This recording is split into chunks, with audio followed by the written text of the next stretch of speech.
வாழ்க வையகம், வாழ்க வையகம், வாழ்க வளம். குரு வாழ்க, குருவே துணை. அருட்பேராற்றல், அருட்பேராற்றல் இரவும் பகலும் எல்லா நேரங்களிலும் எல்லா இடங்களிலும் எல்லா தொழில் ஒரு துணையாகவும் பாதுகாப்பாகவும் வழி நடத்துவதாகவும் அமையுமாகும். ஆசான் அருட்தந்தை வேதாத்திரி மகரிஷி அவர்களே நம்மோடு சுக்குமமாக நிறைந்திருந்து இன்றைய தெய்வீக நிகழ்வுகள் அனைத்தையும் மிக சிறப்பாக நிகழ்த்தி கொடுப்பாராம்.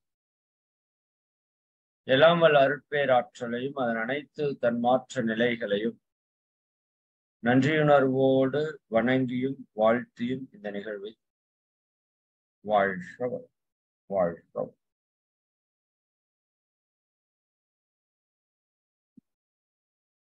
வாழ்க வளம்.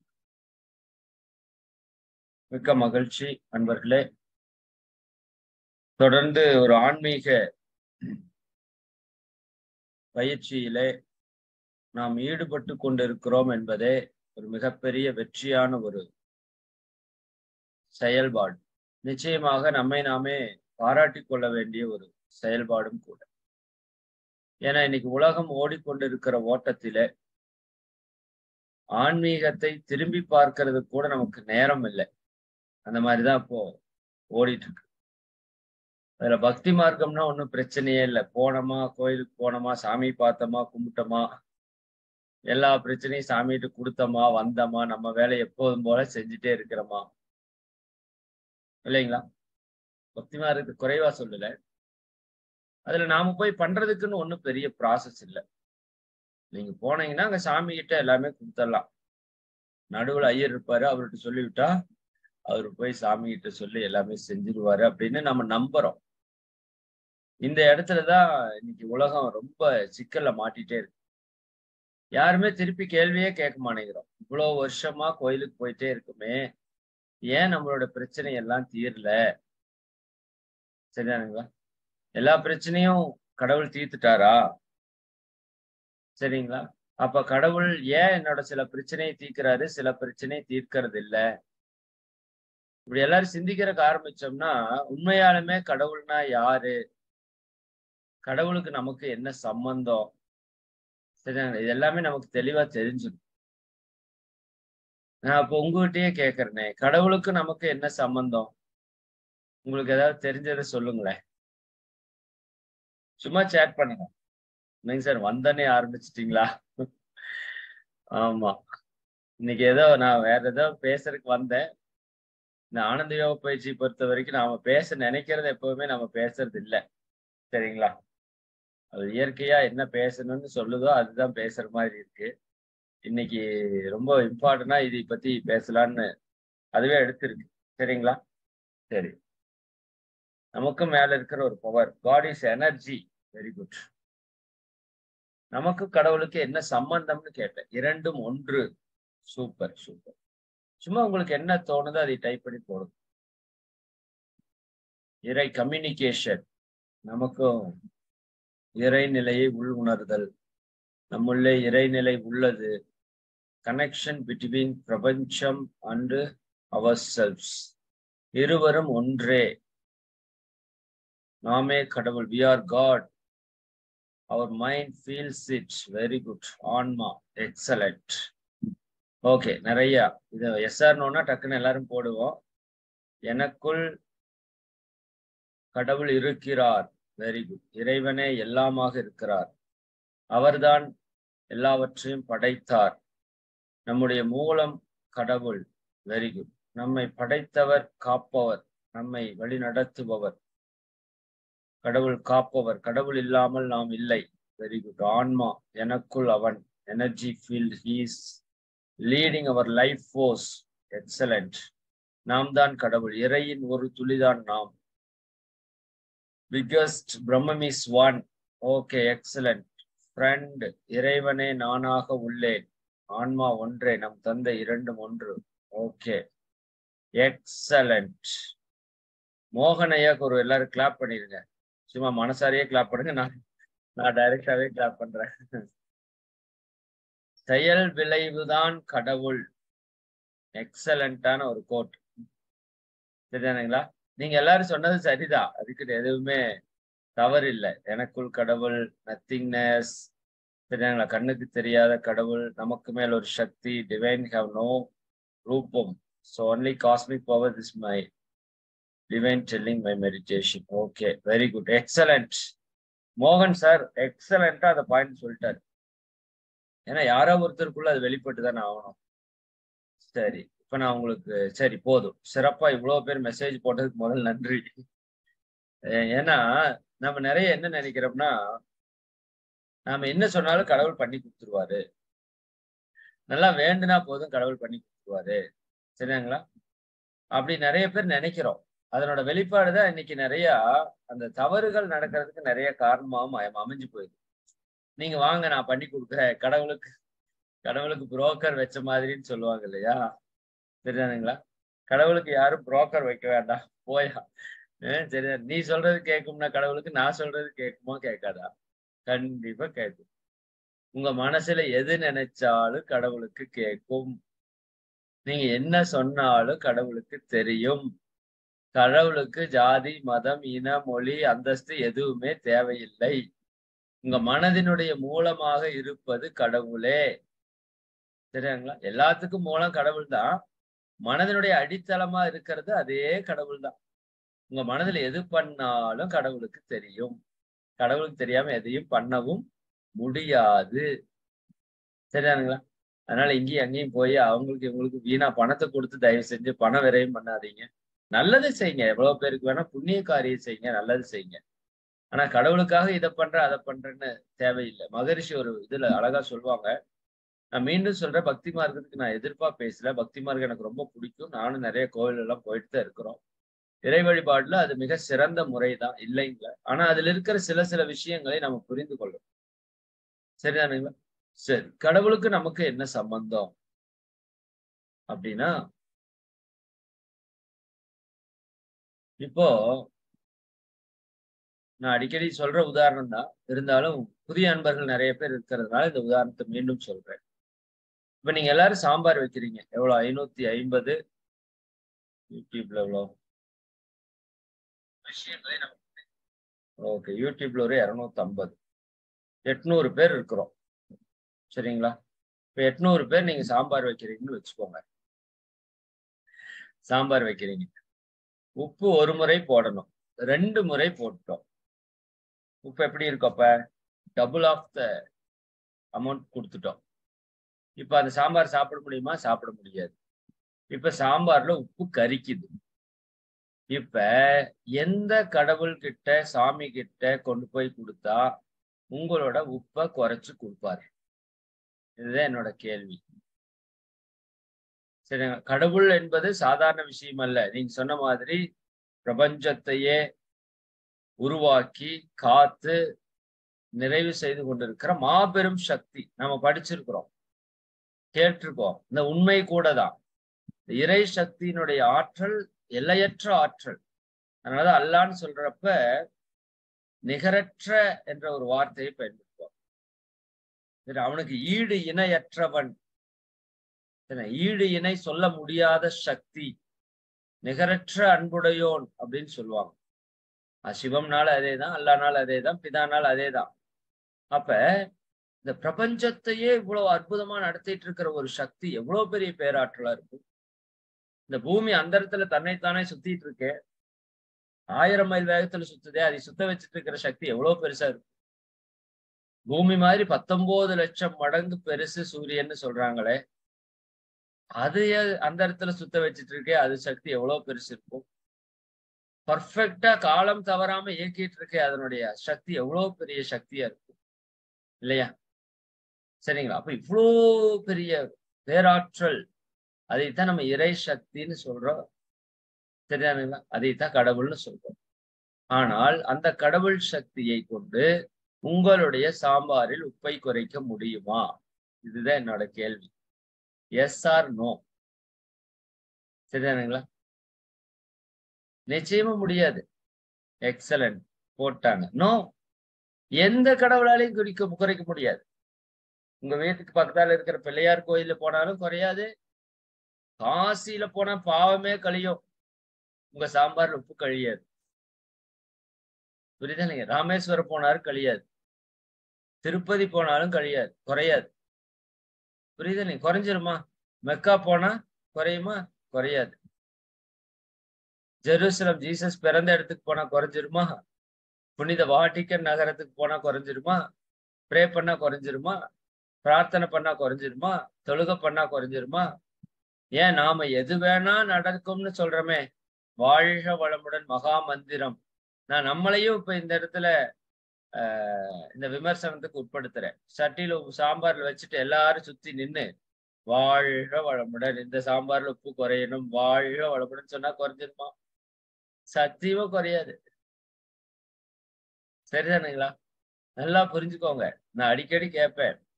சாம்பார்ல இருக்கிற உப்ப குறைக்காத கடவுளா உங்களோட பிரச்சனையை குறைக்க போறாருன்னு கேட்பேன். இது நக்கலா கேட்கறது இல்ல. உங்களுக்கு புரியுறதுக்காக கேட்கிறேன். கடவுள் என்பது மிகப்பெரிய ஆற்றல், மிகப்பெரிய சக்தி. அதுல மாற்று கருத்து இல்ல. ஆனா, நீங்க போய் கடவுள்ட்ட போய் உங்க பிரச்சனைய சொல்றீங்களே, சாம்பார்ல உப்ப குறைங்கன்னு சொன்னது ஒரு பிரச்சனை தானே! அது மாதிரி தானே உங்களுக்கு உடல் பிரச்சனைய குறைச்சு குடுங்க, மன பிரச்சனைய சரி பண்ணி குடுங்க, உறவுகள்ல பிரச்சனை இருக்கு சரி பண்ணுங்கன்னு சொல்லிட்டு போறீங்களே, பொருளாதார பிரச்சனை இருக்கு சரி பண்ணுன்னு சொல்லிட்டு போறீங்களே, கடவுள் திருப்பி கேட்க மாட்டாரு? ஏப்பா சாம்பார்ல உப்பு எச்சா போனதுக்கு யார் வேலை பார்த்தாங்க? சரிதானே? நான் தான் சாமி வேலை பார்த்தேன். அப்ப குறைக்கிறது யார் வேலை? என் வேலை தான். நான் தான் பண்ணணும். சாம்பார்ல ஒரு ஒரு பிஞ்சுக்கு பொதுவா 2 பிஞ்ச் நீ தானே போட்ட. அப்ப நீயே மாற்று செயல் செய்யு. நீ ஒரு தடவ உப்பு போட்டீன்னா, உப்பு சரியா இருந்திருக்கும். நான் கரெக்ட்டா குடுத்திருப்பேன். 2 தடவ உப்பு போட்டியா, கரிப்பா வந்துருச்சு. செயல் உன் கையில இருக்கு. விளைவு என் கையில இருக்கு. கடவுளுக்கு நமக்கு இருக்கிற தொடர்பு. இனி வாழ்நாள் முழுக்க நீங்க மறக்கவே கூடாது. கடவுளுக்கு நமக்கு இருக்கிற தொடர்பு என்ன? செயல் நம்ம கையில இருக்கு. விளைவு இறைவன் கையில இருக்கு. நல்லா புரிஞ்சுக்கோங்க. இத மட்டும் எப்பவுமே மறக்கக்கூடாது. இதுதான் தலைவிதின்னு நான் சொன்னேன். காஸ் அண்ட் எஃபெக்ட் தியரி, தலைவிதி, செயல் விளைவு தத்துவம், காரண காரிய தத்துவம். இப்படி நிறைய விஷயம் அதுக்கு பேசலாம். சரிங்களா? செயலை நீங்க செஞ்சா விளைவை இறைவன் கொடுப்பான். சரிங்களா? அப்ப மகரிஷி அழகா முதல்ல ஒரு இறைவனுக்கு பாடுனாங்க. நீங்க கேள்விப்பட்டிருக்கலாம். எல்லாம் வல்ல தெய்வம் அது. கல்லார் கற்றார் செயல் விளைவாய் காணும் இன்ப துன்பம் அவன். இந்த 2 லைன் நல்லா மனப்பாடம் பண்ணி வச்சுங்க. எழுதிக்கிங்க 100 தடவை எழுது. நீ கல்லாரோ கற்றவனோ, நீ படிச்சவனோ படிக்காதவனோ, அத பத்தி எல்லாம் அங்க பிரச்சனை இல்ல. யாரா இருந்தாலும் சரி. செயலுக்கு விளைவாக, நாம் செய்யற செயலுக்கு விளைவாக வரக்கூடிய இன்பமும் அவன்தான், துன்பமும் அவன்தான். கல்லார் கற்றார் செயல் விளைவாய் காணும் இன்ப துன்பம் அவன். இதுக்கு மேல ஒண்ணும் டெபினேஷன் தேவையில்லை. அப்ப சாம்பார்ல உப்பு எச்சா போட்டது யாரு? நானு. ஒரு செயல் செஞ்சோம், விளைவு வந்துருச்சு. அளவா போட்டிருந்தா சரியா வந்திருக்கும். விளைவா வந்தது யாரு? கடவுள் தான். செயலிலே விளைவாக, இது வேணா எழுதிக்கோங்க தயவு செஞ்சு வாய்ப்பு இருந்தா. செயலிலே விளைவாக தெய்வ ஒழுங்கமைப்பு இருக்க. எது இருக்காமா? செயலுக்குள்ளேயே விளைவாக தெய்வ ஒழுங்கமைப்பு இருக்க. பயன் என்ன? தவறிழைத்து பரமனை பின் வேண்டுவதால். மகரிஷி முற்றுப்புள்ளி வச்சுட்டார். என்ன பயன்பா? செயலிலே விளைவாக தெய்வ ஒழுங்கமைப்பு இருக்கிறப்ப நீ தப்பு செஞ்சு போட்டு கடவுள்கிட்ட போய் காப்பாத்துன்னு சொன்னா கடவுள் எப்படி காப்பாத்துவார்? தப்புக்கு தண்டனை கொடுக்கறதே அவரு தானே. சரி, தண்டனை கொடுக்கறவட்டையே போய் காப்பாத்துன்னு சொன்னா எப்படி காப்பாத்துவார்? வாய்ப்பு இல்லையில. புரியுதல்? அப்ப செயலிலே ஒழுங்காக தெய்வ ஒழுங்கமைப்பு இருக்க, அது இருக்கு. செயலை செஞ்சுட்டா விளைவு நிச்சயம். கடவுளாலேயே அதை மாத்த முடியாது. ஏன்னா செயலுக்குள்ளேயே விளைவு அட்டாச்சு. பசிக்குது பயங்கரமா, இட்லி இருக்கு, செயல் வாயில போடுறீங்க, பசி போயிரும். செயலிலே விளைவு அட்டாச்சு. இட்லி போட்டுட்டு பசி போகணும்னு நீங்க கேட்க வேண்டிய அவசியம் இல்ல. புரியுதா உங்களுக்கு? 4 இட்லி போட்டீங்க, அப்படியே சுகமா இருக்கு, மகிழ்ச்சியா இருக்கு, நிறைவா இருக்கு, வெற்றணும். சட்னி சாம்பார் நல்லா இருக்கு சார், சூப்பரா இருக்கு. இப்படி சாப்பிட்டதே இல்லைன்னு இன்னொரு 4 இட்லி சாப்பிட்டா தெரியாதுங்களா? 4 இட்லிக்கான செயல் விளைவு இன்பம், 8 இட்லிக்கான செயல் விளைவு துன்பம். அதானே?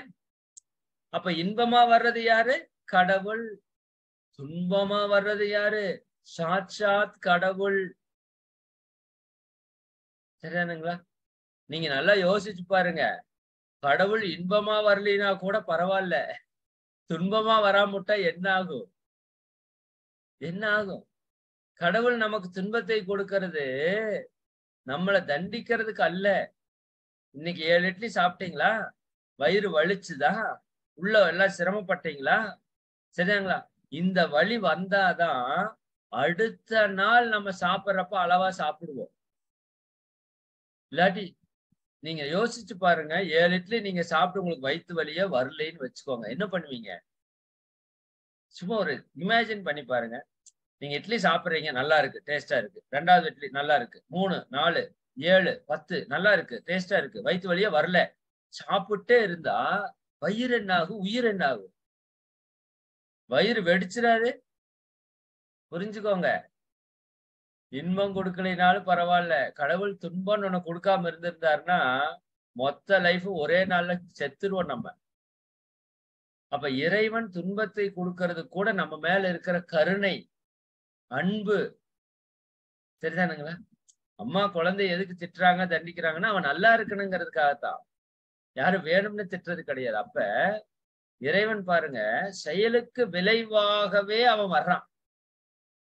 அப்ப சாம்பார்ல உப்பு நீ எச்சா போட்டேலப்பா, இப்ப கறிக்குதா? இப்ப மாற்று செயல் ஏதாவது நீ செய்யு. மாற்று செயல் என்ன செய்யறது? தண்ணியை ஊத்தி கொதிக்க வையு, இல்லாட்டி உருளைக்கிழங்க வெட்டி போடு, இல்லாட்டி தேங்காய் அரைச்சு ஊத்து, எதா ஒண்ண பண்ணு. இந்த செயல் செஞ்சா விளைவு மாறிடும். இப்ப நான் சொன்னதெல்லாம் சாம்பார்ல ஆட் பண்ணி, சரிங்களா, ஒரு 1/2 மணி நேரம் 1/4 மணி நேரம் கொதிக்க விட்டீங்கன்னா உப்பு சரியாயி போச்சு. இதுக்கு கடவுளை ஏன் போய் கூப்பிடுறீங்க? சரிதானா? அப்ப ஒரு பிரச்சனையை உருவாக்குனது நானு, சரி பண்ண வேண்டியது நான் தான். புத்தர் தான் சொல்லுவாரு, ஒரு முடிச்ச போட்டீங்க, இத போய் மத்தவங்ககிட்ட அவுத்து கொடுங்கன்னு கேட்க கூடாது. ஏன்? அவன் இன்னும் எச்சா முடிச்சு போட்டுரு, டைட் பண்ணி கூட கொடுத்துருவான். சரியா? போட்டது யாரு? நான் தான். அப்ப நான் தான் அதை கரெக்டா அவுக்கணும், அவுக்க முடியும். புரியுதா உங்களுக்கு? அப்ப இன்னையில இருந்து நல்லா ஞாபகம் வச்சுக்கோங்க, கடவுளுக்கு நமக்கு இருக்கிற தொடர்பு செயலுக்கு விளைவு. நாம என்ன செய்யறோமோ அதுக்கு விளைவை கடவுள் கொடுப்பார். நீங்க நல்லதா செஞ்சுட்டு கெட்டது கொடுங்கன்னாலும் கொடுக்க மாட்டார். கெட்டதா செஞ்சுட்டு நல்லது கொடுங்கன்னாலும் கொடுக்க மாட்டார். புரியுதா இல்லைங்களா? எந்த கடவுளும் என்னை நீ கும்பிடு, வழிபடு, அதை பண்ணு, இதை பண்ணுன்னு எந்த கடவுளும் கேட்கல. நல்லா யோசிச்சு பாருங்க. இந்த பிரபஞ்சத்தையே படைச்சது அல்லது உண்மை இறைவனே இந்த பிரபஞ்சமா மாறி இருக்கிறான். அவனுடைய ஆற்றல் எப்பேற்பட்ட ஆற்றல். அவனுக்கு நாம ஏதாவது கொடுக்கணுமா? யோசித்து பாருங்க. சரிதானுங்களா? அந்த பேராற்றலுக்கு நாம ஏதாவது கொடுக்க முடியுமா? சரியா? கொடுக்கறதா இருந்தா மக்களுக்கு கொடுங்கன்றார் கிருபானந்த வாரியார் சொல்லுவார். சரிதானுங்களா? போஸ்ட் ஆபீஸ்ல ஹெட் ஆபீஸ் ஒண்ணு இருக்கும், பிரான்ச் போஸ்ட் ஆபீசஸ் இருக்கும். நீங்க பிரான்ச் போஸ்ட் ஆபீஸ்ல கொண்டு போய் போஸ்ட் பண்ணீங்கன்னா அது நேரா ஹெட் ஆபீஸுக்கு போகும். கவனிச்சிருக்கீங்களா? இங்க கொண்டு போய் போட்டீங்கன்னா நேரா ஹெட் ஆபீஸுக்கு போய் அங்கிருந்து அந்தந்த எங்கெங்க போகணுமோ அங்க போகும். கரெக்ட்? நான் சொல்றது புரியுது இல்ல உங்களுக்கு? இப்ப நீங்க ஒரு தபால் போடுறீங்கன்னா உங்க வீட்டு பக்கத்தால ஒரு போஸ்ட் பாக்ஸ் இருக்கு. நீங்க அங்க கொண்டு போய் போட்டுடலாம். அந்த போஸ்ட்மேன் அதெல்லாம் கலெக்ட் பண்ணிட்டு எங்க கொண்டு போடுவாரு? ஹெட் போஸ்ட் ஆபீஸ் கொண்டு போவாரு. கொண்டு போய் அங்கெல்லாம் பிரிச்சு அந்தந்த ஊர்களுக்கு போய் டெலிவரி ஆகும். கரெக்டா? ஆனால் நேரா கொண்டு போய் ஹெட் போஸ்ட் ஆபீஸ் போட்டீங்கன்னா உங்க போஸ்ட் ஆபீஸுக்கு வராது. அது அப்படியே போயிடும். புரியுதா இல்லைங்களா? இந்த ஸ்மால் போஸ்ட் ஆபீஸ் வந்து மக்கள், உயிர்கள். சரிங்களா? இந்த உயிர்களுக்கு எந்த சேவை நீங்க செஞ்சாலும் அது டைரக்டா மெயின் ஹெட் போஸ்ட் ஆபீஸ் இறைவன்கிட்ட போகும். ஆனா டைரக்டா போய் இறைவனுக்கு ஒண்ணு பண்ணினீங்கன்னா இந்த போஸ்ட் ஆபீஸுக்கு வராது. சரிங்களா? இதை தெரிஞ்சுட்டு ஒரு நண்பர் திருப்பதியில போய் உண்டியல்ல 5 லட்சம் ரூபாய் கொண்டு போய் போடுறதுக்கு போயிருக்காரு. 5 லட்சம். சரிங்களா? கூட வந்துட்டு இருந்த ஒரு அன்பர் கூட திருப்பதிக்கு வந்தவரு, அவரு இந்த கான்செப்ட் தெரிஞ்சவர். எந்த கான்செப்ட்? சின்ன போஸ்ட் ஆபீஸ்ல போட்டா பெரிய போஸ்ட் ஆபீஸுக்கு போகும், பெரிய போஸ்ட் ஆபீஸ் போட்டா சின்ன போஸ்ட் ஆபீஸுக்கு வராதுன்னு தெரிஞ்ச ஆளு, தெளிவானவர்.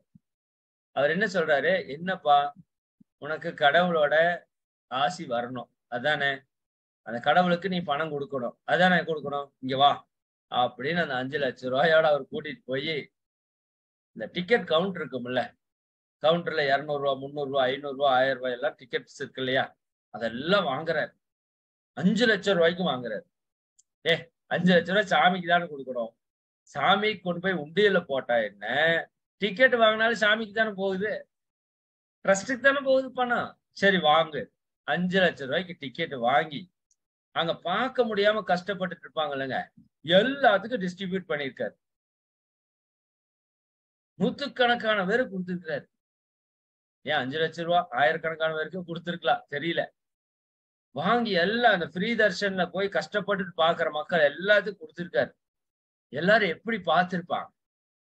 1000 ரூபாய் 500 ரூபாய் டிக்கெட்டை கொடுத்துட்டு சாமி பக்கத்தால போய் தரிசனம், இவரையே எல்லாரும் சாமியா பார்த்து கும்பிட்டு போனாங்க. கண்ணீர் மல்க கும்பிட்டு போனாங்க. சரிங்களா?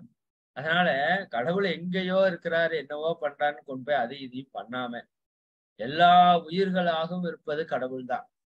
இங்க நீங்க பண்ணுங்க, அங்க தானா போகும். வள்ளலார் அதைத்தான் சொன்னார், ஜீவகாருண்யம்னு சொன்னார். சாப்பாடு போடுறது மட்டும் ஜீவகாருண்யம். பிற உயிர் எந்த துன்பப்பட்டாலும் அந்த துன்பத்தை நம்மால் போக்குறதுக்கான முயற்சி செய்யறதுக்கு பேரு தான் ஜீவகாருண்யம்னு பேரு. புரியுதா? நீங்க அதான் மகரிஷி சொல்றாங்க, துன்பப்படும் உயிர்களுக்கு என்னால் முடிந்த உதவிகளை செய். அப்ப நல்லா புரிஞ்சுக்கோங்க, செயலுக்கு விளைவாக வருவதே இறைவன்.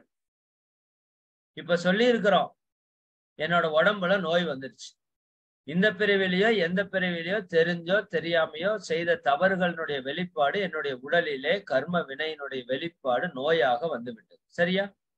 அதானே? நோயா வந்துருச்சு. சரியானுங்களா? இப்ப என்ன பண்ணணும்? உடலுக்கு சரியான பயிற்சி பண்ணணும், 5 அளவு முறையை சரியாக கடைபிடிக்கணும். தியானம், காயகல்பம் போன்ற பயிற்சியெல்லாம் நீங்க தொடர்ந்து பண்ணிட்டே வந்து உடலை சரி பண்ணிட்டே வந்தீங்கன்னா உடல் நலம் சரியாயிரும். இந்நேரம் நல்லா பயிற்சி பண்ணிருந்தீங்கன்னா உங்க உடம்புல இருக்கிற 90% நோய்கள் குணமாயிருக்கும். குணமாயிருச்சா? நீங்க தான் செக் பண்ணணும். ஏன்னா 5 அளவு முறையும் கொடுத்தாச்சு, உடற்பயிற்சியும் கொடுத்தாச்சு. அப்ப நாம செய்யற செயலுக்கு தான் விளைவை இறைவன் கொடுப்பான். புரியுது இல்லைங்களா? இந்த கிளாஸ் அட்டன் பண்ணா மட்டும் மேம்பாடு வந்துடாது. சரிங்களா? இதுல சொல்ற விஷயங்களை ஃபாலோ பண்ணணும். சித்ரா பௌர்ணமி அன்னைக்கு இறை உணர்வுக்கான தியானத்தை கொடுக்குறோம், தீட்சை கொடுக்குறோம்னு சொல்லிட்டோம். இப்ப எல்லாருக்குமே அந்த பவர் கிடைச்சிருமா அப்படின்னா சொல்ல முடியாது. யாரெல்லாம் தீவிரமா ஃபாலோ பண்ணிட்டு வர்றோமோ, இன்க்ளூடிங் மை செல்ஃப், எனக்குமே தான் நான் சொல்றேன், நானும் உங்கள ஒருவன் தான், நான் ஒரு ஞானி அல்ல. சரிதானுங்களா? நானும் உங்கள ஒருவன். என்ன உங்களுக்கு முன்னாடி கொஞ்சம் வந்தங்காட்டி இதை வச்சு உங்கள்கிட்ட பேசிட்டு அதே வழியில டிராவல் பண்றோம். இன்னும் ஞானத்தை அடையறதுக்கு முயற்சியில் இருக்கிறோம். அப்ப நான் அடையணும்னாலும் நான் செயல் செய்தால்தான் அடைய முடியும். நான் உங்ககிட்ட பேசுறதால எல்லாம் அடைய முடியாது. இன்னும் உங்களுக்கு எல்லாம் இதை பத்தி சொல்றதால நீங்க மனதார இந்த பையன் யார் பெத்த பிள்ளையோ வந்து உசுரை கொடுத்து கத்திட்டு கிடக்குது நல்லா இருக்குன்னு நினைச்சீங்கன்னா அதுல ஒரு புண்ணியம் கிடைக்கும். நான் உயர்ந்த நிலைக்கு சேர்றதுக்கு ஒரு வாய்ப்பு இருக்கு. புரியுதா இல்லைங்களா? அதுதான் நடக்குமே தவிர இப்போ நான் சொல்லி ஒருத்தர் அதை சின்சியரா ஃபாலோ பண்றாரு. காலையில 5 மணிக்கு எந்திரிச்சதுல இருந்து நைட் தூங்குற வரைக்கும் எல்லாம் பர்ஃபெக்டா ஃபாலோ பண்றாரு. அவருக்கு தான் சித்ரா பௌர்ணமி ஒரு புத்த பூர்ணிமாவா இருக்கு. அவருக்குள்ள ஞானம் எழுறக்கூடிய தன்மையா இருக்கு. சொல்லிட்டு நானே செய்யலைன்னா எனக்கு 0 தான். எனக்கு எப்பவும் போல பௌர்ணமி தான் சித்ரா பௌர்ணமி.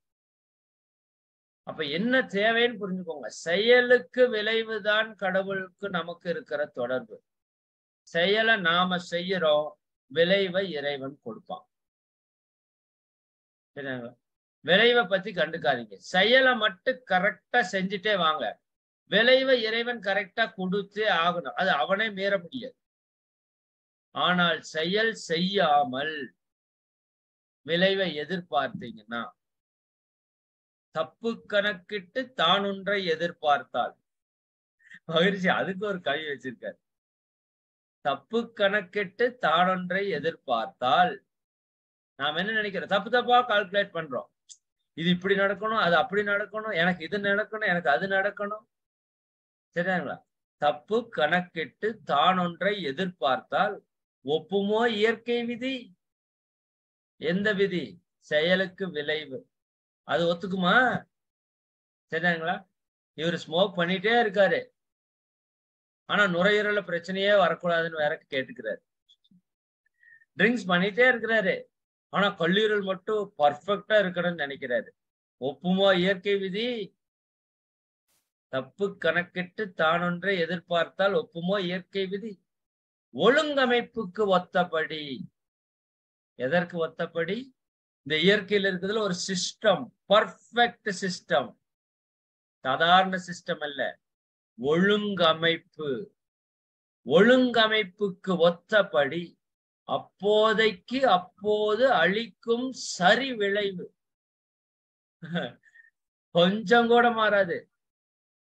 அப்போதைக்கு அப்போது அளிக்கும் சரி விளைவு. எப்போதும் கவலையுற்று இடர்படுவார், இதை உணரார். எப்பவுமே கவலைப்பட்டிருக்கிறவனுக்கு இதெல்லாம் தெரியாதுப்பா. நீ கவலைப்பட வேண்டிய அவசியமே இல்லப்பா. எதுக்கு கவலைப்படுறீங்க?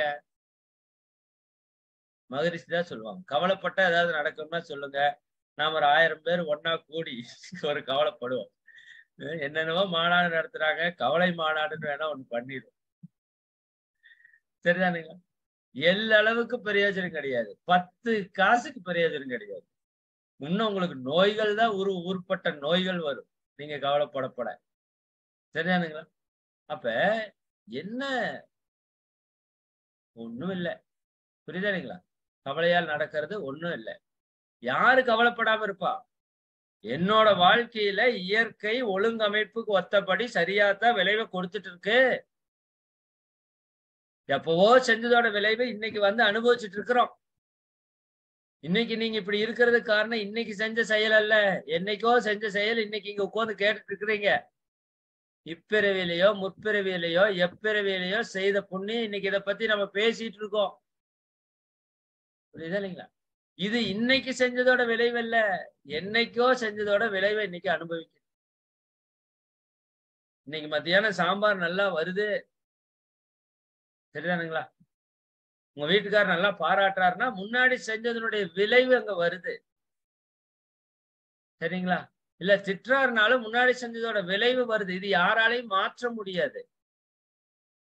ஆனால் என்ன பண்ணலாம்? என்னைக்கோ செஞ்சதோட விளைவு இன்னைக்கு வந்திருக்குல்ல, அப்ப இன்னைக்கு செய்யறத விளைவு நாளைக்கு வந்துதான் ஆகணும். சொல்லுங்க, வந்துதான் ஆகணும். சரிதானுங்களா? இப்போ அந்த பக்கம் ஒரு பட்டாசு வெடிக்கிறாங்க, டம்முன்னு கேக்குது. கேட்டுச்சுல? அப்ப கேட்டுச்சுன்னா என்ன அர்த்தம்? எவனோ பட்டாசு வச்சிருக்கான்னு அர்த்தம். சரிதானா? ஒரு இடத்துல இருந்து அப்படியே புகையா மேல வருது அப்படின்னு என்ன அர்த்தம்? எவனோ பத்த வச்சிருக்கான்னு அர்த்தம். நெருப்பு இல்லாமல் புகையாது. புகை வருதுன்னா நெருப்பு இருக்குன்னு அர்த்தம். புரியுதா உங்களுக்கு? நெருப்பு இல்லாம புகையாது இல்ல. புகை மட்டும் தனியா வரும் சார்னா ஒத்துக்குவீங்களா? வராது. நெருப்பு இல்லாமல் புகையாது என்பது போல கர்ம வினை இல்லாமல் இன்ப துன்பம் வராது. அப்ப இன்பமோ துன்பமோ வருதுன்னா கர்ம வினை வெளிப்படுதுன்னு அர்த்தம். ஓகே, சரி, ஜஸ்ட் இவ்வளவுதான். அப்ப இயற்கை தன்னோட ஒழுங்கமைப்புக்கு ஒத்தபடி விளைவை கொடுத்துட்டு இருக்கு. அப்ப நாம என்ன பண்ணணும்? செய்யற செயலை கரெக்டா செய்யணும். செயலை கரெக்டா செய்யணும். ஒரே நிமிஷம்.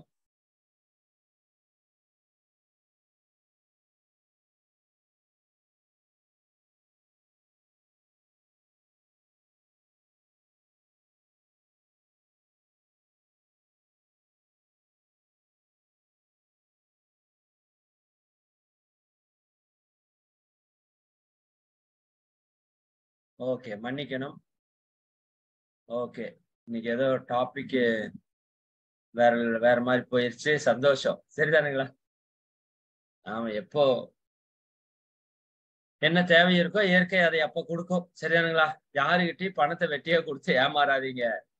யாராச்சுக்கு ஏதாவது நல்லது செய்யணும்னு நினைச்சா நேரா போய் 4 பேரை பார்த்து, எவனா கஷ்டப்படுறவன் இருப்பான், அவனை பார்த்து அவனுக்கு நேரா செஞ்சு போட்டு வாங்க. நீங்க கொடுக்குற பணம் எங்க போகுது, எவங்கிட்ட போகுது, அவன் என்ன பண்றான், என்ன பிராடுத்தனம் பண்ணான்னு தெரியாது. அவன் பண்ண பிராடுத்தனத்துக்கெல்லாம் பாவம் உங்களுக்கு வந்து சேர்ந்துடும். தெரியுதுங்களா? கொஞ்சம் கவனமா இருக்கணும். என்ன சொல்லுவாங்க? பாத்திரம் அறிந்து பிச்சை எடுன்னு ஒரு வார்த்தை இருக்கு, கேள்விப்பட்டிருக்கீங்களா? பாத்திரம் அறிந்து பிச்சை எடு. உங்கள்கிட்ட ஒருத்தர் வந்து பிச்சைக்கு கேட்கறான்னா கொஞ்சம் தெளிவா எதுக்கு கேட்கறான்னு கொஞ்சம் புரிஞ்சுட்டு அது போடுறதுக்கு பாருங்கன்றாரு. சரி, இப்ப பெரும்பாலும் எதுக்கு தான் கேட்கறாங்க பிச்சை? குவார்டர் கடைக்கு தான் கேட்கறான். சரி, அவன் பக்கத்தால வந்து நின்னாலே நாறுது. 2 நாளைக்கு முன்னாடி வெளியே போயிருக்கிற ஒருத்தர் வந்து கையேந்திட்டு நிக்கிறாரு, பக்கத்தால நிக்கவே முடியல. சரி, நான் குடுக்கலான்னு எடுத்துட்டேன். எங்க வீட்டுக்காரம்மா வேண்டான்னு. ஏன் வேண்டான்னு சொல்றீங்கன்னு கேட்டா எனக்கு தெரியல. அவங்க பக்கத்தால நின்னுட்டு இருக்கிறாரு கேட்கறாரு. பயங்கரமா ட்ரிங்க்ஸ் பண்ணிருக்காருங்க. குடுத்தீங்கனாலும் ட்ரிங்க்ஸ் தான் பண்ணுவாரு. கண்டிப்பா கொடுக்க மாட்டேன். இல்லைங்க ஏன்னு சொல்லி தாட்டி விட்டேன். நான் சொல்லியே அடைச்சிட்டு, நீங்க வாங்கிட்டு போனீங்கன்னா தண்ணி தான் அடிப்பீங்க. இந்த காசு கொடுத்தா எனக்கு என்ன வரும்? உங்க கல்லீரல சிதைச்ச பாவம் தான் வரும். பாவத்தை வாங்குறதுக்கு அவங்க உங்கள்ட்ட பணம் கொடுக்குற, பணம் கொடுக்க முடியாதுங்க, ஐயா போங்கன்னு சொல்லி. புரியுதா இல்லைங்களா?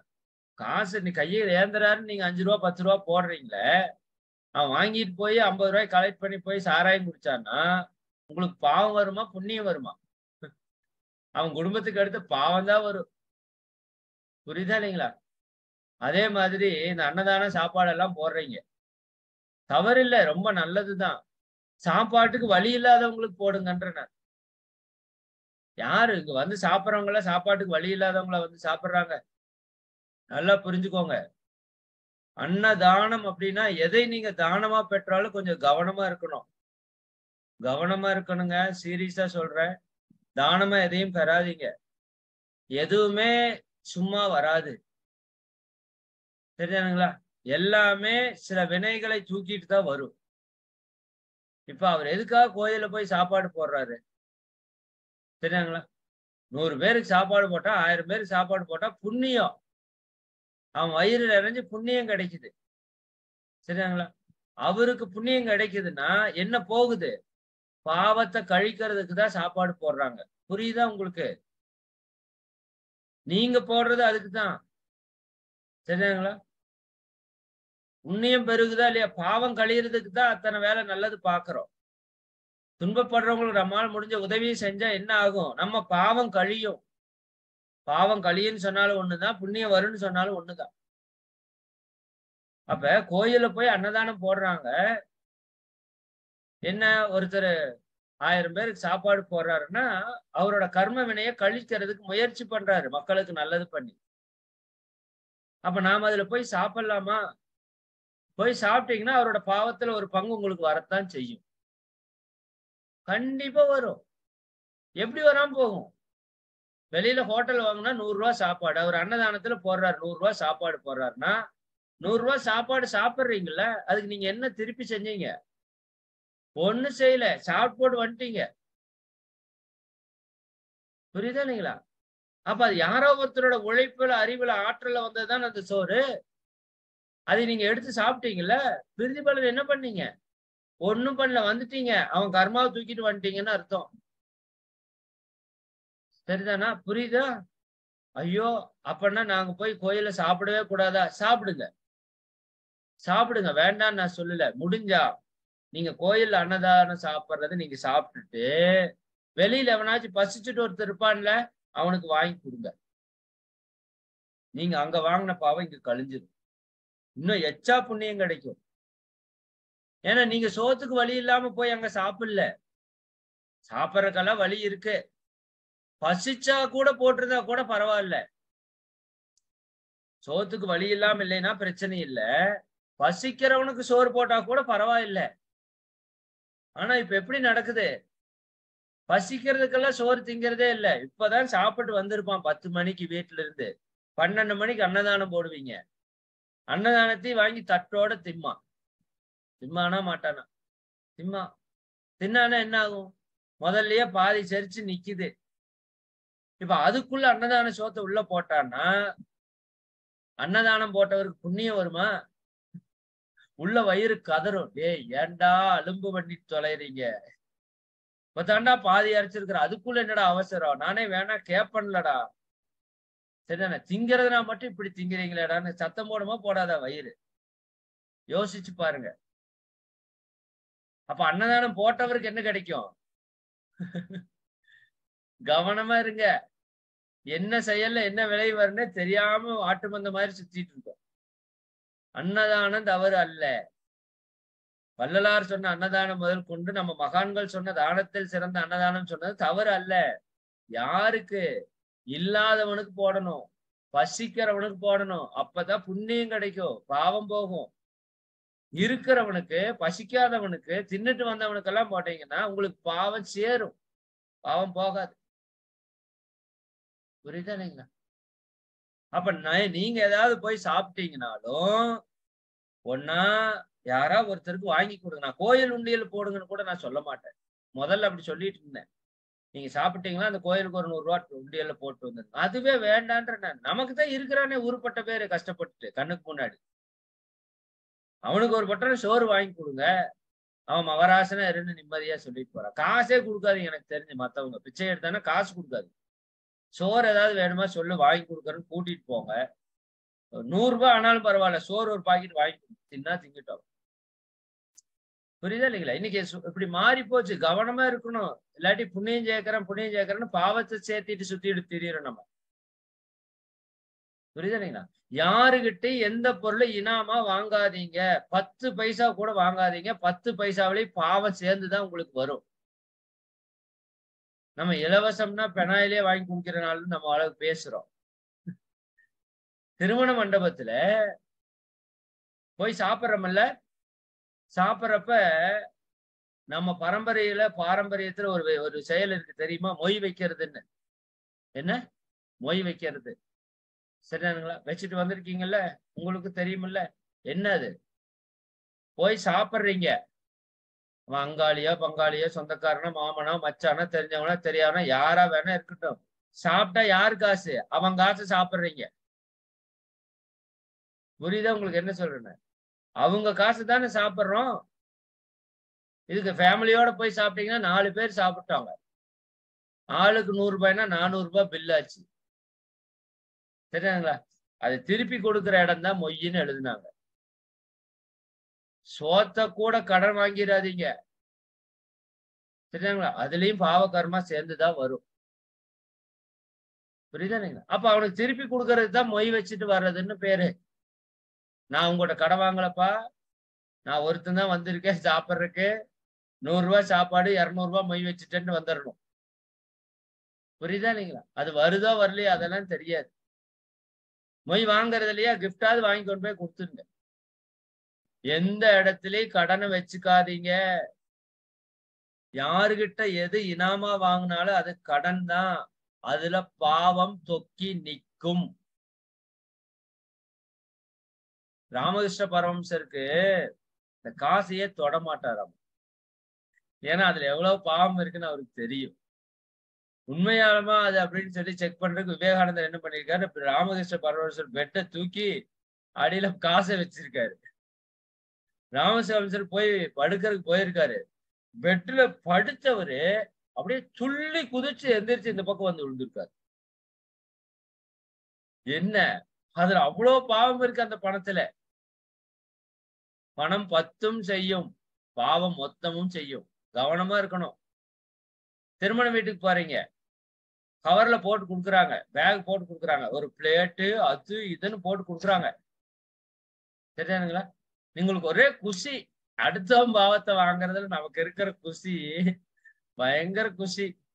இன்னும் ஒண்ணு வாங்கிட்டு ஐயோ குண்டா சட்டி அண்டா எல்லாம் இருக்குது, அப்பா சூப்பர். அப்ப நம்ம வீட்டுக்காரர், ஏங்க நீங்க போய் இன்னொன்னு வாங்கிட்டு வாங்க. ஏன்னா இது வாங்கின பாவம் பத்தாது, நீங்க போய் கொஞ்சம் வலிச்சிட்டு வாங்க. இன்னும் பையன் இருந்தா, டே நீ அந்த சந்தில போய் ஒரு பை வாங்கிட்டு வாடா. சரி 4 பை இருக்கட்டும்டா, விட்றா, தட்டெல்லாம் கொடுத்துருக்காங்கடா. சரிதானா? அது என்ன? பாவம் பாவம் பாவம். சரிதானுங்களா? வாங்காதீங்க.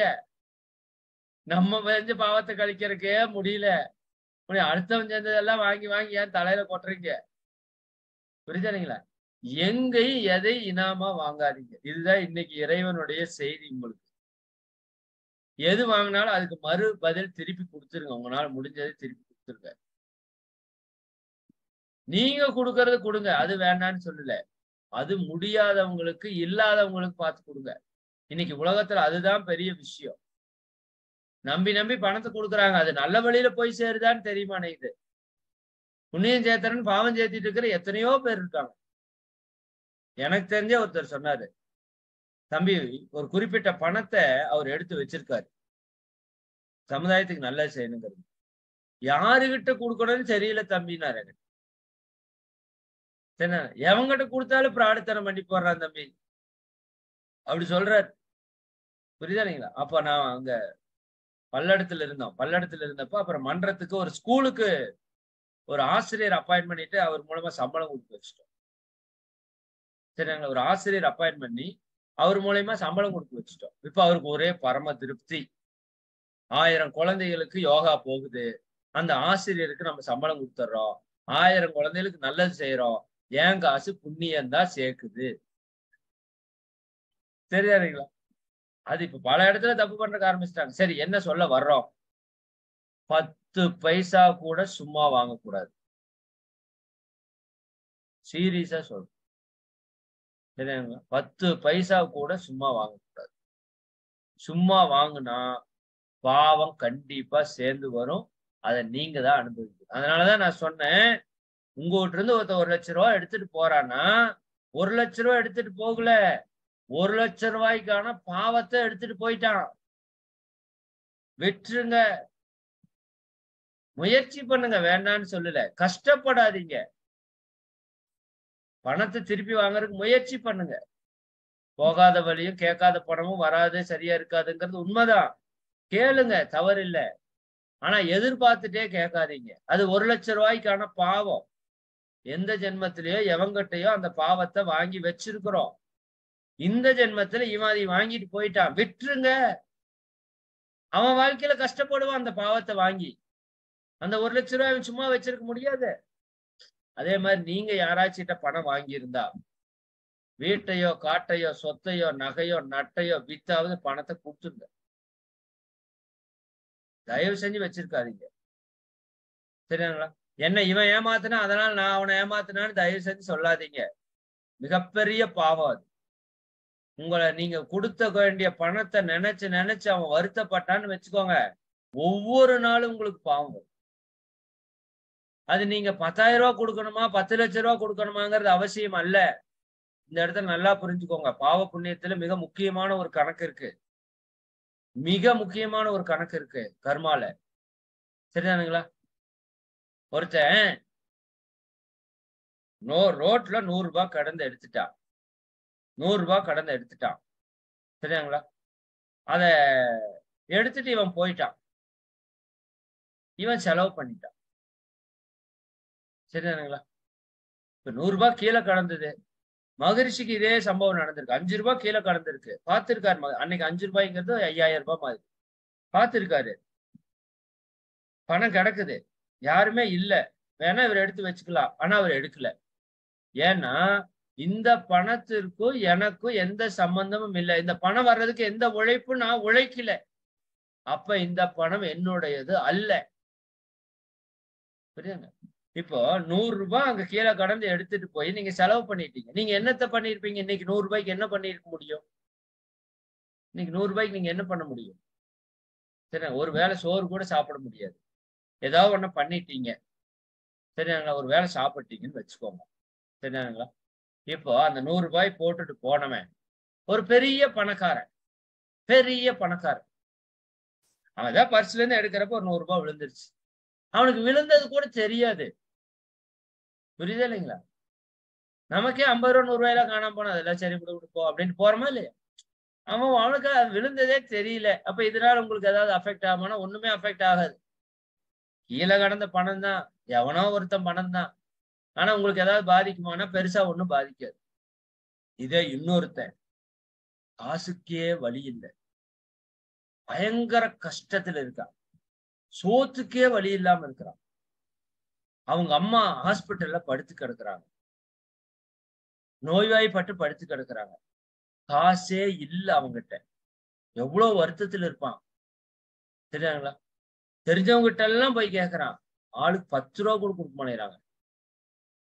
யாரோ ஒருத்தர் ரொம்ப தூரத்துல போய் ஒருத்தங்கிட்ட தெரிஞ்சவங்ககிட்ட கை காலில் விழுந்து ஒரு 100 ரூபாயை கடனா வாங்கிட்டு வர்றாங்க. அவங்க அம்மாவுக்கு ஆஸ்பத்திரியில படுத்து கிடக்கிறவங்களுக்கு மருந்து வாங்குறது.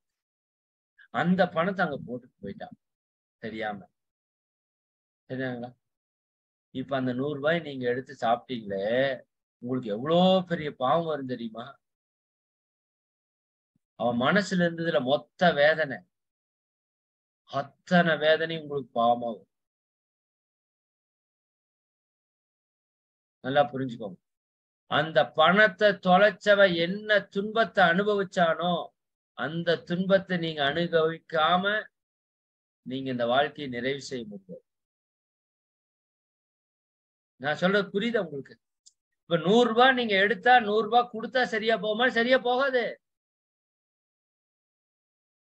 அந்த துன்பத்தை அவன் அனுபவிச்சிருப்பான்ல. அவங்க அம்மாவுக்கு மருந்து வாங்குறதுக்கு வந்த பணம் இல்லாட்டி அவன் எவ்வளவு கஷ்டப்பட்டிருப்பான், எவ்வளவு மனவேதனைப்படுத்திருப்பான். அதே மாதிரி மனவேதனை நீங்க படாம அந்த பாவம் உங்களை கழியாது. அதனால நீங்க எடுக்கிற பணம் அதனுடைய மதிப்புல கிடையாது. அதை வச்சிருக்கிறவனோட மனதில் இருக்கிற வழியில் இருக்குது கர்மா.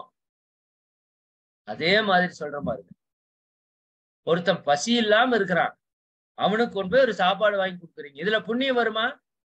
புண்ணியம் வராது. இன்னும் சின்ன செமிச்சாம உட்கார்ந்துட்டு இருக்கான் ஒருத்தன். அவனுக்கு கொண்டு போய் சாப்பாடு போடுறீங்க. புண்ணியம் வருமா? பாவம் தான் வரும் உங்களுக்கு. சரிங்களா? ஒருத்தன் உண்மையாலுமே பசி 3 நாளா சாப்பிடல. வயிறெல்லாம் ஒட்டி கிடக்குது. உள்ள வயிறெல்லாம் தீயா எரியுது. அவனுக்கு 2 இட்லி வாங்கி கொடுக்குறீங்க. இப்ப உங்களுக்கு எவ்வளவு புண்ணியம் வரும் தெரியுமா? அவ்வளோ புண்ணியம் வரும். அவ்வளோ புண்ணியம் வரும். சரிங்களா? நல்லா புரிஞ்சுக்கோங்க. நீங்க என்ன கொடுக்குறீங்கன்னு முக்கியம் இல்ல. யாருக்கு கொடுக்குறீங்க, அவன் என்ன சூழல் இருக்கிறப்ப கொடுக்குறீங்க. சரிங்களா? உங்க நண்பருக்கு 1 லட்சம் ரூபாய் தேவைப்படுது. சரிங்களா? எதுக்கு? ஏதோ ஒரு பிசினஸ் டிரான்சாக்சன் தேவைப்படுது. சரி 1 லட்சம் ரூபாய் கொடுத்து உதவுறீங்க. அவர் பல லட்சக்கணக்கில் டிரான்சாக்சன் பண்றாரு. 1 லட்சம் ரூபாய் பத்துல நீங்க 1 லட்சம் ரூபாய் கொடுத்துட்டீங்க. அவர் ஒரு 2, 3 மாசத்துல திருப்பி கொடுக்குறேன்னு வாங்கிட்டு அது ஒரு பெரிய விஷயம் இல்ல. அவர் நீங்க கொடுக்கலைன்னா அவர் ஏதோ ஒரு பக்கம் மேனேஜ் பண்ணிட்டு போயிருப்பாரு. அது ஒரு பெரிய மேட்டர் இல்ல. இப்ப உங்களுக்கு பெரிய புண்ணியம் வருமா? வராது. ஏன்னா அது அவருக்கு ஒரு சின்ன விஷயம். இதே ஒருத்தர் அவங்க அப்பாவுக்கு ஹார்ட் அட்டாக் ஆச்சு. ஆபரேஷன். வழியே இல்ல. எங்க போய் கேட்க முடியல. ஊரூரா போய் வீடு வீடா கேட்கிறாரு. யாரும் கொடுக்கல. உண்மையான நபர் தான். ஆனா சூழல் ஆபரேஷன் பண்ண அப்பா செத்து போயிருவாரு. சரியாண்ணா? உங்ககிட்ட வந்து கெஞ்சி கேட்டு நிக்கிறாரு. 1,00,000 ரூபாய் கொடுக்குறீங்க. சரிங்களா? இப்ப உங்க புண்ணியம் எப்படி இருக்கும் தெரியுமா? மலை மாதிரி இருக்கும். அவங்க அப்பாவை காப்பாத்திட்டு வந்துட்டாருன்னு வச்சுக்கோங்க. நீங்க கொடுத்த பணத்துல அவரு சாமி கும்பிடுறாரா இல்லையா, உங்களை கும்பிடுவார். அவங்க அப்பாவை பாக்குறப்பெல்லாம் யாருக்கு ஞாபகம் வரும்? உங்க ஞாபகம் வரும். மகராசன் நல்லா இருக்கணும். என்னன்னா அவங்க அப்பாவே சொல்லுவார், நான் இன்னைக்கு வாழ்றேன்னா இவராலதாயா வாழ்றேன். சரியாண்ணா? இப்ப தெய்வம்ங்கிறது எங்க? நமக்கு யாரெல்லாம் உதவி செய்யறாங்களோ அவங்களத்தானே தெய்வம்னு சொல்றோம். சரியாங்களா? அப்ப என்ன புரியணும் அப்படின்னா, முடிஞ்ச வரைக்கும் நல்லது செய். அதுக்கு நீங்க எல்லாத்துக்கும் 1,00,000 ரூபாய் கொடுங்கன்னு நான் சொல்ல வரல. நம்ம தகுதிக்கு என்னவோ அதை செய்யலாம் இல்ல. சரி, மகிழ்ச்சி அதனாலதான் சொல்றாரு, 100 ரூபாய் சம்பாதிக்கிறியா, 99 ரூபாய் நீ வச்சுக்கோ, 1 ரூபாய் கொடு மக்களுக்கு. அதுக்கே மனசு வருமானம் இதே. சரி, ஏதோ இந்த உள்ளத்தை அடைத்தாவோ ஏதோ ஒரு படத்துல கார்த்திக்கும் இன்னொரு நல்ல குண்டா ஒருத்தர் நடிகர் இருப்பாரு, ராஜேஷ் கண்ணா. அவங்க 2 பேரும் பிச்சை எடுப்பாங்க. சாமிக்குன்னு பிச்சை எடுத்துட்டு சாமி கோயில்ல போய் நின்று பங்கு பிரிப்பாங்க. சாமிக்கு இவங்களுக்கு அந்த பாக்ஸ் ஒன்ன போடுவார் ரமேஷ் கண்ணா. ஃபர்ஸ்ட் நல்ல படம், ஹிட்டான படம் தான், விக்ரமன் படம். ஒரு பாக்ஸ் எடுத்து செவப்புல கோடு போட்டு ஒரு பாக்ஸ் போட்டு, சாமி நான் இந்த காசை எல்லாம் மேல தூக்கி வீசுறேன், உனக்கு எவ்வளவு தேவையோ இந்த பாக்ஸுக்குள்ள விழுகிறது அத்தனை உனக்கு, வெளியில விழுகிற 1 2 எனக்கு அப்படின்னு சொல்லிட்டு கொட்டுவார். பாக்ஸுக்குள்ள உன்னிடத்துல என்னை கொடுத்தேன். கரெக்ட். சரவணகுமார் ஐயாக்கு நன்றி. கரெக்ட், உன்னிடத்துல என்னை கொடுத்தேன். பாக்ஸுக்குள்ள 1 ரூபாய் இருக்கும். அப்பா உனக்கு எவ்வளவு பெரிய நல்ல மனசு, 1 ரூபாய் வச்சுட்டு நீ எனக்கு எல்லாத்தையும் கொடுத்துட்டியே அப்படின்னு சொல்லுவாரு. சரிண்ணா? கார்த்திக் அடுத்தது உங்களுக்கு எல்லாம் ஞாபகம் வந்திருக்கு. அவர் என்ன பண்ணுவாரு, கடவுளே நான் எல்லா பணத்தையும் மேல தூக்கி போடுறேன், உனக்கு எவ்வளவு வேணுமோ எல்லாத்தையும் நீ மேலேயே எடுத்துக்கோ, நீயா பார்த்து கீழே போடுறது நான் எடுத்துக்கிறேன்னு பாரு. ரமேஷ் கண்ணாக்கு பக்குன்னு நெஞ்சே அடைச்சது. என்னடா நம்மளே ஒரு டெக்னிக் வேணா நம்மளை விட ஒரு டெக்னிக் பண்றதுக்கு ஆள் இருக்கோம். புரியுதா இல்லைங்களா? நம்ம மனசுன்னா விரியலீங்க. அது எப்ப மனசு விரியும்னா, போதும்னா தானே மனசு விரியும். போதும்னா தானே மனசு விரியும். சரிங்களா? இப்ப எனக்கு இவ்வளவு சம்பளம் வாங்கினா போதுன்னு நான் ஒரு நிர்ணயம் பண்ணியிருக்கேன். ஒரு 4 மணி நேரம் நான் வேலைக்கு போனா போதுன்னு என்னோட அறிவு கேட்டு நான் நிர்ணயம் பண்ணியிருக்கேன். அந்த 4 மணி நேரத்துக்கு என்ன சம்பளம் வருதோ அது எனக்கு போதும். ஏன்னா எவ்வளவு வந்தாலும் பத்தாது. நீங்க சொல்லுங்க எவ்வளவு வந்தா பத்துன்னு. இப்ப நீங்க 20,000 வாங்குறீங்களா, 40,000 வாங்கினா 10ன்னு நினைக்கிறீங்க, அப்படித்தானே? 40,000 வாங்குறவன எல்லாம் கேளுங்க, 80,000 வாங்கினா சரியா போகும். 80,000 வாங்குறவன எல்லாம் கேளுங்க, 1,50,000 ரூபாய் வந்தா சரியா போகும்.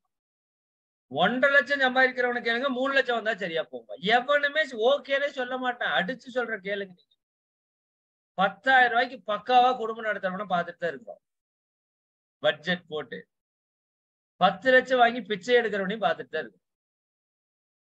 புரியுதா இல்லைங்களா? அப்ப பணத்துல அங்க விஷயமே இல்ல. புரியுதா இல்லைங்களா? நம்ம மனசுலதான் விஷயம் இருக்கு. அப்ப நாம தான் நமக்கு ஒரு எல்லையை கட்டணும். பொருளை எல்லையே கட்ட முடியாது. நல்லா புரிஞ்சுக்கோங்க. பொருளாதாரத்துல இவ்வளவு வந்தா நான் நிறைவாயிருவேன் நீங்க தயவு செஞ்சு நினைக்காதீங்க. நிறைவே ஆக முடியாது. ஏன்னா உங்க மனம் எல்லையற்றது.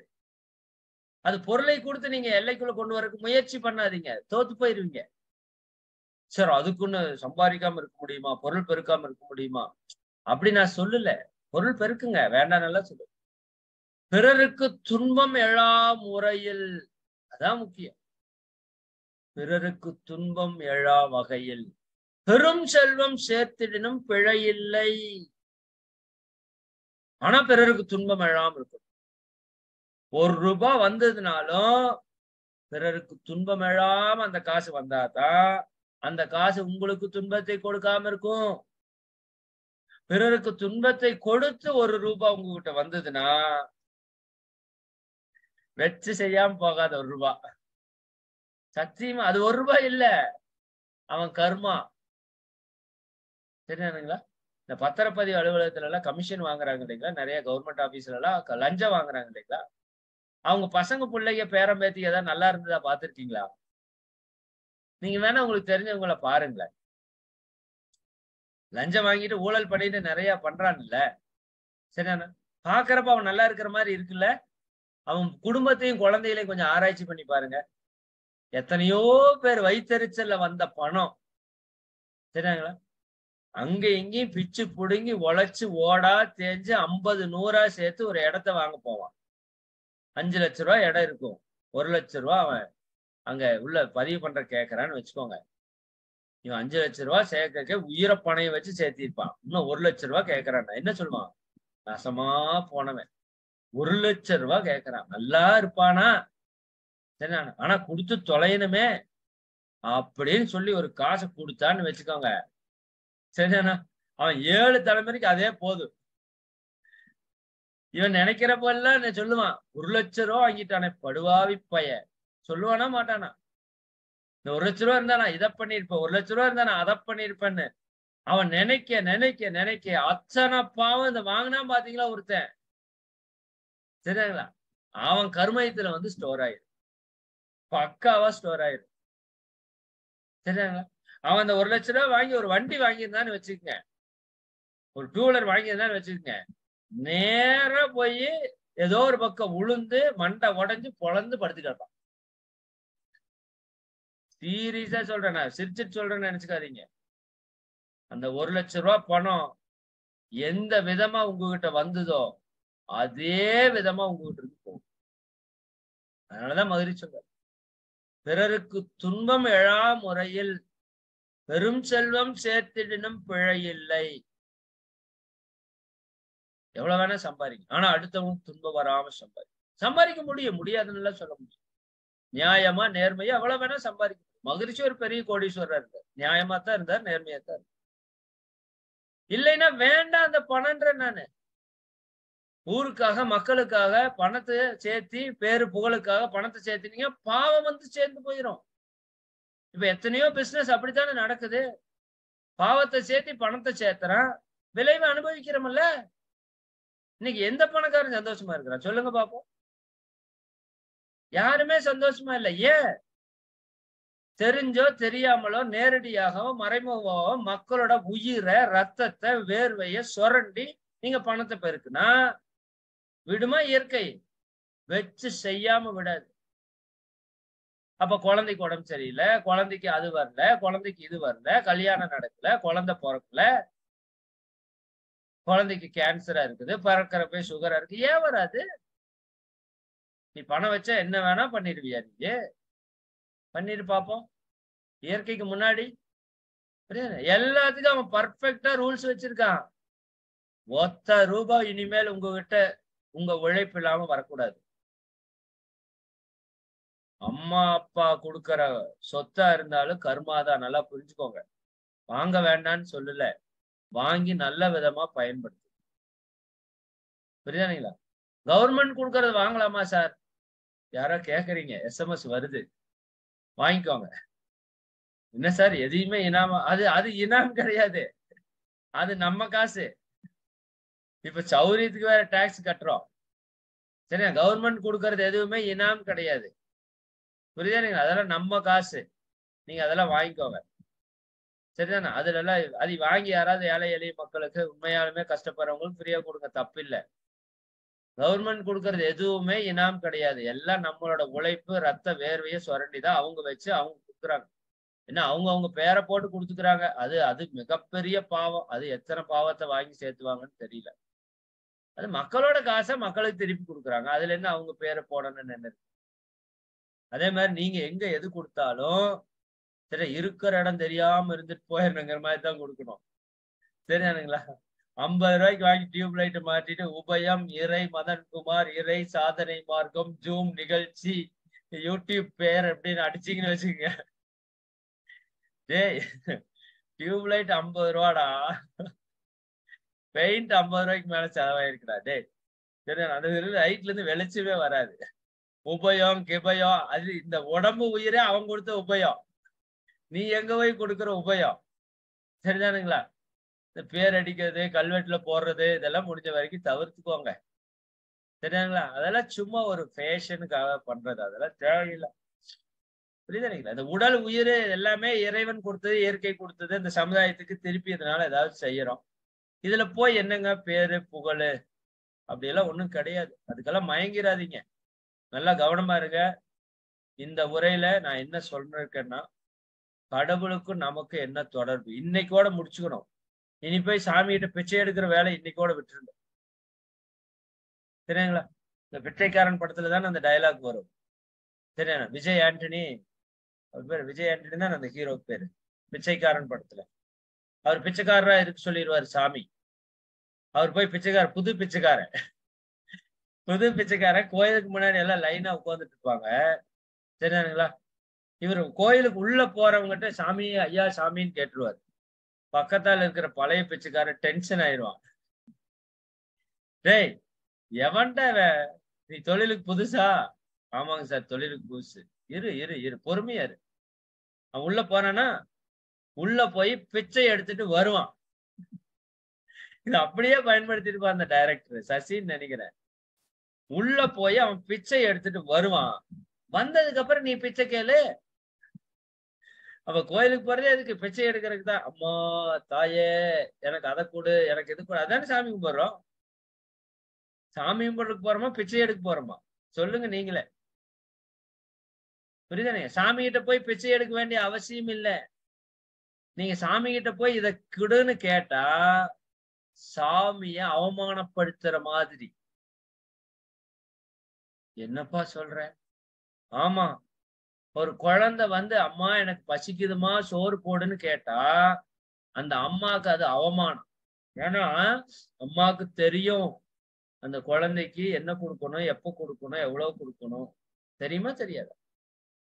அப்ப பசி அறிந்து பால் கொடுத்துருக்கணும்ல அம்மா. குழந்தை வந்து கேக்குதுன்னா அது அந்த அம்மாவுக்கு ஒரு அவமானம்.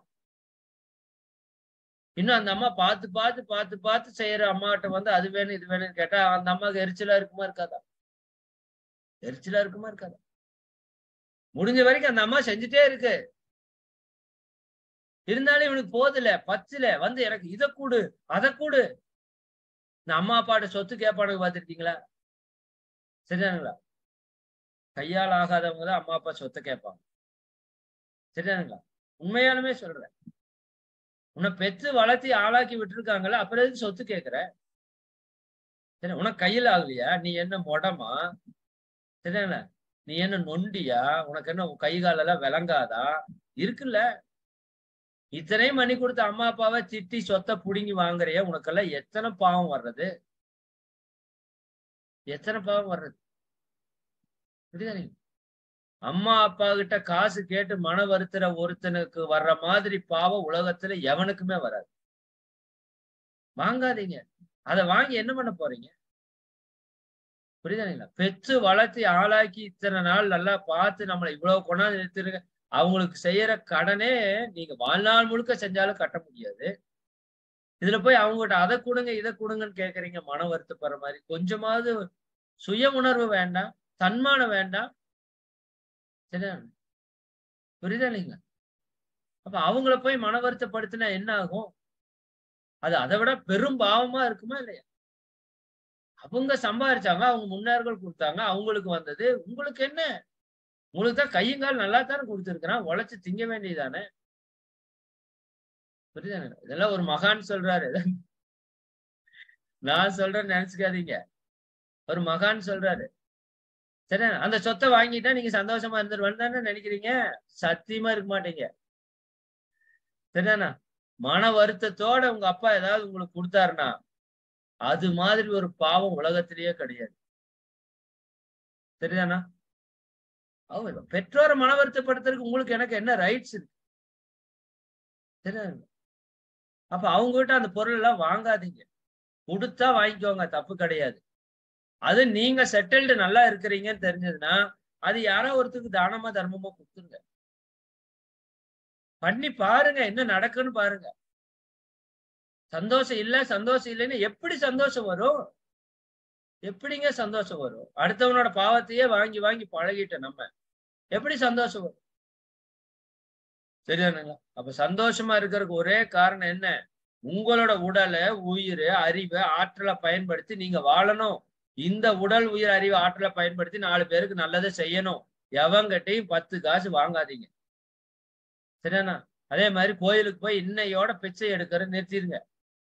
எனக்கு இதை கூட இறைவா, அதை கூட இறைவா. கடவுளுக்கு அதுக்கு சம்பந்தமே கிடையாது. நான் அதைத்தான் இவ்வளவு நேரம் சொன்னேன். எனக்கு வீடு கட்ட நிறைவா, போ சம்பாரி, நல்லா சம்பாரி, சேர்த்தி வையி, பிளான் பண்ணு, கட்டு. கடவுள்கிட்ட எதுக்கு போய் கேட்கிற? கடவுளன் இன்ஜினியரா இல்ல ரியல் எஸ்டேட்டா வச்சு நடத்துறாரு உங்களுக்கு வீடு கட்டி கொடுக்கறதுக்கு? புரியுதானீங்களா? இது வி.கே. ராமசாமி ஒரு பழைய படத்துல ருத்ர தாண்டவம் நினைக்கிறேன். வாய்ப்பு இருந்தா அந்த படம் பாருங்க. இறைவன் வர்ற சீனெல்லாம் நல்லா இருக்கு. அதுக்கப்புறம் கமர்ஷியல் படம் மாதிரி இருக்கும். இறைவன் வர்ற சீனு நல்லா இருக்கும். இறைவனா வி.கே. ராமசாமி நடிச்சிருப்பாரு. நாகேஷ் தான் பூசாரி. தெரியுதுண்ணா? சாமி கிட்ட எவன் வந்து துன்பத்தை கொடுத்தாலும் எல்லாம் மேல இருக்கிறவன் பாத்துக்குவா, எல்லாம் மேல இருக்கட்டே. அவன் வந்து அவன் பிள்ளைக்கு கல்யாணம் பண்ணணும்னா மேல இருக்கவன். நான் என்னடா பேங்க் கார்டா வச்சு நடத்துறேன்? சரிதானுங்களா? நான் என்னடா பேங்க் கார்டா வச்சு நடத்துறேன்? அவன் போய் எவனாச்சும் தெரிஞ்சவங்க கிட்ட, இங்க நல்லவங்க கிட்ட, தெரிஞ்சவங்க கிட்ட, கடன்கார சொந்தக்காரங்க கிட்ட கடனை கேட்டு வாங்கி நடத்த சொல்றது விட்டு எல்லாம் மேல இருக்கிறவன் பாத்துக்குவான், மேல இருக்கிறவன் பாத்துக்குவான்னா நான் என்னடா பண்ணுவேன் பாரு. நானே ஓட்டாண்டியா தெரியுறேன். சரிதானுங்களா? புரியுதா இல்லைங்களா? கடவுள் எல்லாம் ஒண்ணும் பாத்துக்க மாட்டாரு. போய் பிச்சை எடுக்கிறது இன்னையோட விட்டுருங்க. இன்னைக்கு சங்கல்பமே இனிமேல் கடவுள்கிட்ட பிச்சை எடுக்க மாட்டேன். சார் அப்புறம் கோயிலுக்கு போகணும். ஆமா போகணும். எதுக்கு போகணும்? நன்றி சொல்றதுக்கு போகணும். இறைவா இப்படி ஒரு வாழ்க்கையை கொடுத்ததுக்கு நன்றி. உடல் நலத்தை இந்த அளவுக்கு கொடுத்ததுக்கு நன்றி. மன அமைதி இந்த அளவுக்கு கொடுத்ததுக்கு நன்றி. குடும்ப அமைதி இந்த அளவுக்கு கொடுத்ததுக்கு நன்றி. இப்படி ஒரு நல்ல குருவை, நல்ல பயிற்சியை கொடுத்ததுக்கு நன்றி.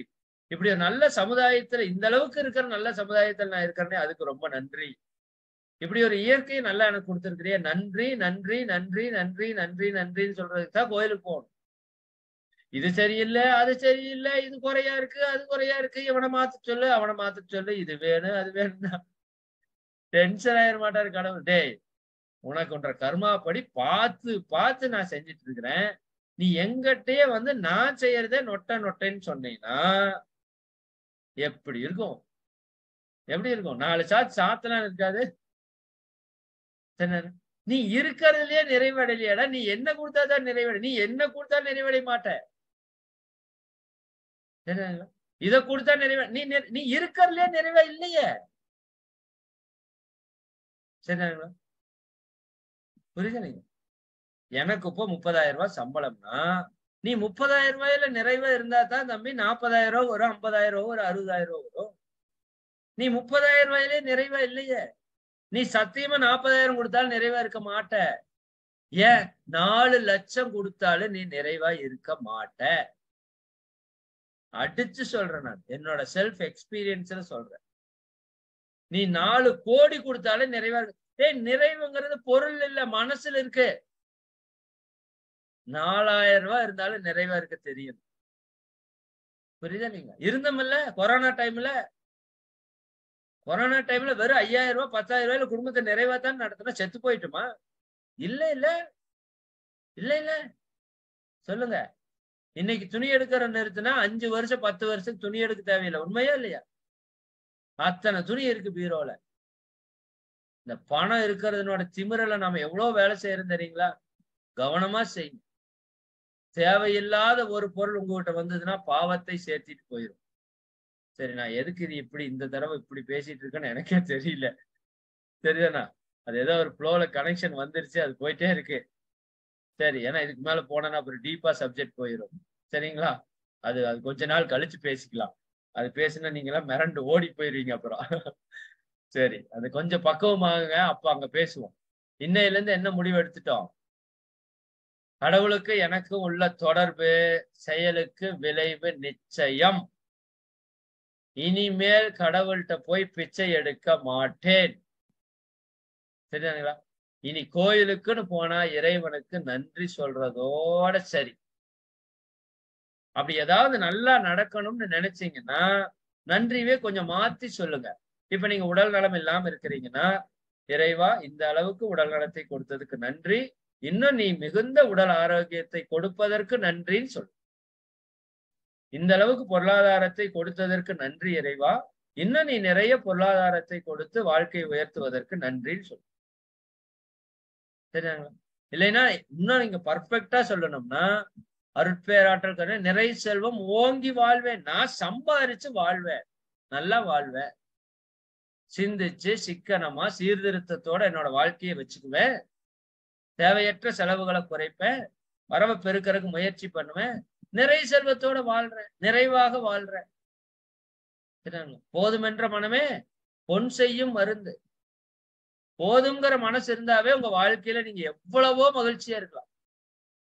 எனக்கெல்லாம் எல்லா அளவும் குறை கிடையாது, எல்லா அளவும் குறை கிடையாது. அப்படி ஒரு லைஃப், நிறைவான லைஃப், எல்லா விதத்திலயும் அப்படின்னு ஒரு ஒரு ஒரு பிரச்சனை ஒண்ணு கூட இல்ல. சுத்தி சுத்தி பாக்குற தேடி ஒண்ணு கூட குறையில்லை. அப்படி ஒரு லைஃப். சரி, இதுதானே வேணும். அப்படி இல்லையா? நினைச்சு பாருங்க. இருக்கு, இருக்கிறது போதும்னு நினைச்சா தானே, மனசு தானே. 30,000 ரூபாய் சம்பளம் வருதுன்னு நான் நினைக்கிறேன். எல்லாரும் 30,000 ரூபாய் தான் வருதா, அதை வச்சு என்னப்பா பண்ற? டே 30,000 ரூபாய் வருதுடா, இதை வச்சு எத்தனையோ பண்ணலாம். 10,000 வாங்கிட்டு குடும்பத்தை ஓட்டுறவங்க கண்ணுக்கு முன்னாடி ஓட்டிட்டு இருக்கானே, நான் உன மாதிரி 3 மடங்கு வாங்குறேன். ஓட்ட முடியவே முடியாது, அருமையா ஓட்டலாம், நல்லா சர்வீஸ் பண்ணிட்டே வேற ஓட்டுறேன். இதுக்கு மேல என்ன வேணும்? புரியுதா இல்லைங்களா? அப்ப மனசுல தாங்க இருக்கு எல்லாமே. புரியுதா இல்லைங்களா? மனம் இருந்தால் மார்க்கம் உண்டு. இனிமேல் போய் யாருக்கிட்டையும் என்ன பண்ணக்கூடாது? பிச்சை எடுக்க கூடாது. நன்றி சொல்றதுக்கு பழகிக்கோங்க. அடுத்தவங்க காசை 10 காசை உங்க பாக்கெட்ல வர்றதுக்கு அனுமதிக்காதீங்க. உங்க காசை 10 ரூபா அடுத்தவங்க கொடுக்கறதுக்கு முயற்சி பண்ணுங்க. ஒரு டூர் போறீங்களா, 2 பேர் சேர்ந்து போறீங்களா, சரிதானா? கரெக்டா கணக்கு பார்த்துட்டே வரணும். 2 பேருக்கு 5,000 ரூபாய் 5,000 ரூபாய் செலவாயிருந்துச்சுன்னா உங்களோட செலவு 5,100 ரூபாயா தான் இருக்கணும். அடுத்த ஒரு டீ கூட உங்களுக்கு ஃப்ரீயா வாங்கி கொடுத்துடக்கூடாது. ஒரு டீயை ஃப்ரீயா வாங்கி கொடுத்துட்டான்னா அடுத்த வேளை இளநீ நீங்க ஃப்ரீயா வாங்கி கொடுத்துரு. ஏன்னா டீ 10 ரூபா, இளநீ 30 ரூபா, 2 குடிச்சதுதான். புரியுதா இல்லைங்களா? யாருகிட்ட போனாலும் எதுக்கு போனாலும் உங்க செலவு தான் கையோங்கி நிக்கணும். அடுத்தவன் செலவு கையோங்கி நிக்க கூடாது. நின்னுச்சுன்னா அவன் பாவம் உங்களுக்கு வரும். நான் அதனால எங்க டூர் போனாலும் சொல்லிவிட்டேன், மொத்தமா டிவைட் பண்ணு, எல்லாரும் பிரிச்சுக்கலாம். இந்த நான் இதை வாங்கி கொடுக்குறேன், நான் அதை வாங்கி கொடுக்குறேன், இந்த வேலையே வேண்டாம். போது எத்தனையோ பேர் வாங்கி கொடுத்து வந்ததா இத்தனை, இன்னையும் வாங்கி வாங்கி சேர்த்ததுக்கு நான் தயாரா இல்ல. முடிஞ்சதுக்கு போங்க, எல்லாத்துக்கும் போகணும்னு அவசியம் இல்லை. புரியுதா இல்லைங்களா? நிறைவர். சரி, கொஞ்ச நேரம் தவம் பண்ணுவோமா?